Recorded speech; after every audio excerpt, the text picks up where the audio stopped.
Filipino 4. Tekstong impormatibo na liham pangkaibigan. Liham pangkaibigan, ito ang madalas gamitin sa pakikipag-ugnayan sa malalayong kamag-anak, kaibigan, at mga taong malapit sa iyo. Bahagi ng liham pangkaibigan. Pamuhatan. Bating panimula. Katawan ng liham. Bating pangwakas. Lagda. Pamuhatan, nagsasaad ng tirahan, address ng sumulat at petsa kung kailan isinulat ang liham. Makikita ito sa kanang itaas na bahagi ng sulatang papel. Bating panimula, ito ay nagsasaad ng pagbati sa sinusulatan. Inilalagay ang kuwit sa hulihan ng pangalan at isinusulat ito sa kaliwang bahagi ng papel pagkatapos ng pamuhatan. Katawan ng liham, dito isinusulat ang nais sabihin sa liham.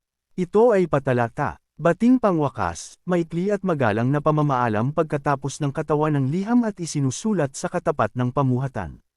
Ito ay nilalagyan ng kuwit pagkatapos. Lagda, sa bahaging ito isinusulat ang pangalan o palayaw ng sumulat.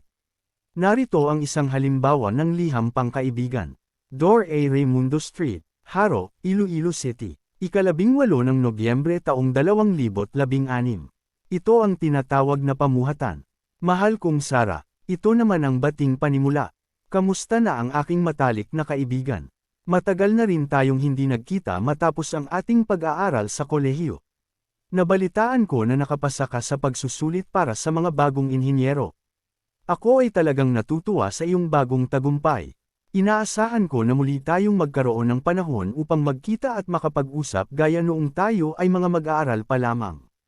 Palagi kayong mag-ingat at lagi sana kayong patnubayan ng poong may kapal. Ito ang katawan ng liham. Nagmamahal, Christina. Nagmamahal, ito ang bating pangwakas. At ang lagda naman ng Christina.